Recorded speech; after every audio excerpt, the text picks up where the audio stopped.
Welcome to the last lesson of how to create your first multiplayer game using VRChat and Unity. The goal summary for this lesson is that we are going to prevent the late joiners from interfering with an ongoing game. These late joiners, we are going to teleport them to a spectator area that will be outside the field. And we are going to reintegrate these spectators after the game is over. In short, what we are going to do is try to maintain a clean multiplayer flow in order for the game to be stable. So the learning objectives for this lesson, we are going to learn how to create a spectator zone. We are going to differentiate between the players who are in an ongoing game and those who aren't. We are going to detect late joins during the game state. We are going to learn to teleport the spectator back to the organization state. And we are going to restore the full participation after the round ends. What we are going to deliver is that we are going to deliver a dedicated spectator zone where the late joiners will spawn. We are going to deliver a state-aware player join handling, a way that will allow us to differentiate between players in the game and players outside the game, an automatic reintegration into the next round, and a cleanup process that will allow us to reorganize the next game in a clean state. The general description of this lesson is as follows. We are going to place any new incoming player that joins the world during an ongoing match in an area outside the field so they can see the game and join when it finished. So for those of you who are doing the advanced challenge, what you need to do is when a new player joins during the organization state, we are going to proceed as normal. If the player joins during an ongoing game, the game is in the game state, they will go to a spectator mode. Spectators can watch the game, but they cannot participate. And when the match resets, everybody becomes an eligible player again. You will need to create a spectator spawn point. You will need to modify on player joiner to check the current state to decide if this is a late joiner. You will have to add a teleport logic, and here you have the lesson prompt in order to help you out with any questions you may have to complete successfully this lesson. So let's start. In this exercise, we will implement the code that will handle the late joiners to make them spawn outside the game field until the next game is organized. So for those of you who are doing the level 2, the guided challenge, these are the actions that you need to do to complete the exercise. You will need to create a member variable to connect with a game object where the late players will respawn if they join during an ongoing match. You will create a member variable, a private member variable in the game controller to differentiate between the players who are in the game and those who aren't. You are going to find out where to set the previous variable to true in order to make this differentiation. Again, set it to false in the right place. And when changing to the game state, the players who aren't in the game should be teleported to the position outside the field. So finally, you will need to test it using multiple VRChat Windows instances. You will need 2 VRChat instances playing, and you will add a new one that will simulate a late joiner. Verify that when the game is over and we enter again to the organization state, the players who weren't in the match are now considered. So now, for those who are doing the level 3, let's do it step by step.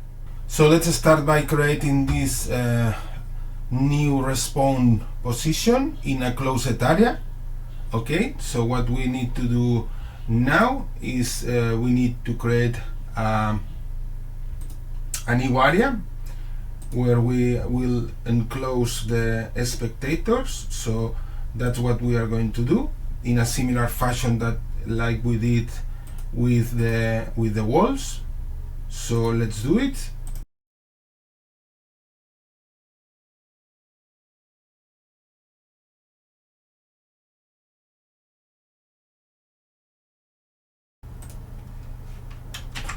Okay, so we have created an enclosed area that is formed by this. Okay, so here is the area where the spectators will be able to move, but they won't be able to enter the game field with an ongoing game. Okay, let's disable the mesh renderer, and this is the respawn position that is just above, a little bit above the floor. Okay, so what we are going to do is in the game controller we are going to create the serialized member in order to make reference to that respawn position outside the field,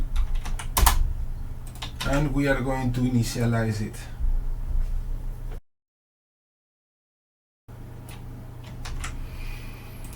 Okay, so next we are going to create this member private member variable that will tell us if the client, the connected player is inside the game or not. So let's create this private member, and we need to find where to set this variable to true.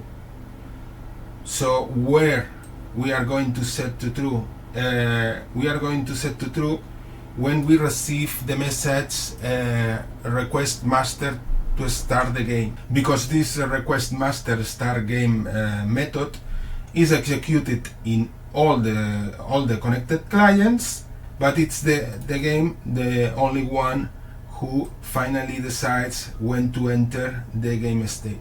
So we are going to place this right here,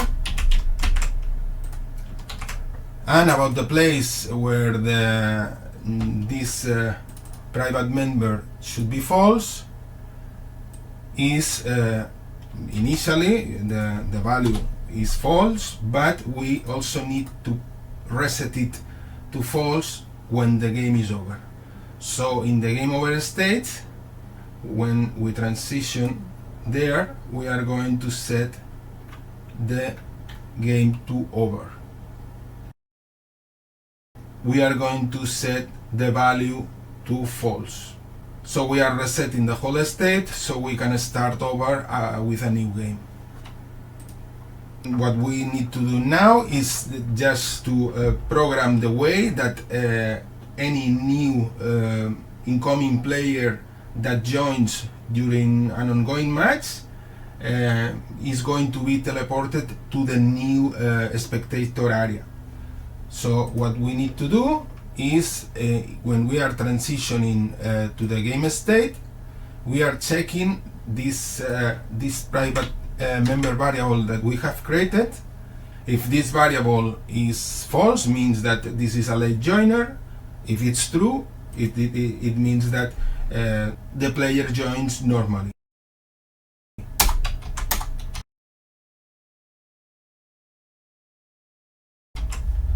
Okay,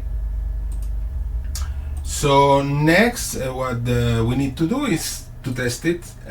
This may be the hardest way to test, because we need first to start a multiplayer game with at least 2 clients and a late joiner. So let's do that, but we'll need to increase the time to you have to consider that to start VRChat Windows instances can take quite a long. So to play it safe, I am going to set to 3 minutes the total game time, so I have enough time to connect 2 clients together and add an additional late joiner. Okay, so with 3 minutes it should be enough, and depending how powerful is your computer, you may need more or you may need less. Okay, so now we need to make a build. Okay, so we have 2 VRChat Windows instances running. So let's start the game, and we will have only 3 minutes to join another player to simulate the spectator mode. So let's start another customer.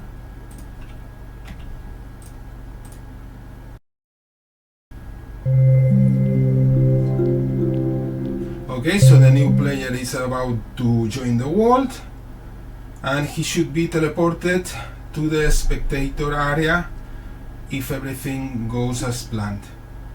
Okay, so he is on the spectator area, and there is this invisible boundary that prevents him from entering in the game field. Okay, so if we check the ongoing game, we can see that the spectator can see the game, but he won't be able to participate. Okay, so now the other test that we need to do is just to wait for the game to end, so the new player can join for the next game. But since we are only 3 players, we will need to add a new player to the game. So let's wait for. Let's try to run another player in the minute that is left for the game to end. Let's see if we can make it. So just in time. So with only 2 seconds left, we were able to for the last player to enter. So we have here the 4 players, and if we start the game, all 4 players are in the game field, and the game can start. So that's the end for this exercise, and this is the final code checkpoint of this lesson and for the whole course.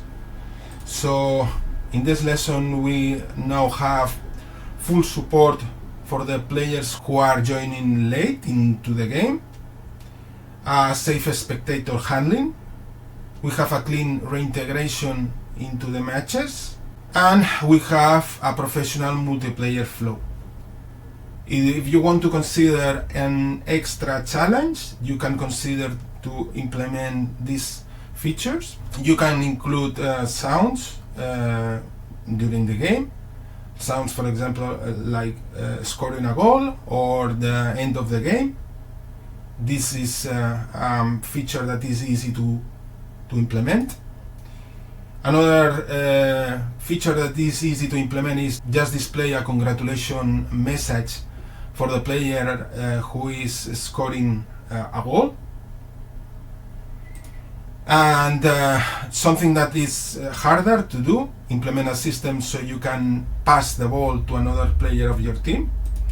Another system feature that can be pretty hard to do is to organize an alternative game organization system where the players have to confirm if they want to participate or not in a game by enabling a toggle. This is the prompt for if you want to consider to implement these challenges by yourself. This prompt can help you out in the process. Finally, the last questions of this course in regards to the current lesson, and the last feedback that you can offer us in order to improve. I take this opportunity to thank you for doing this course. I really hope that you have enjoyed doing this course, and this knowledge will help you out in other projects.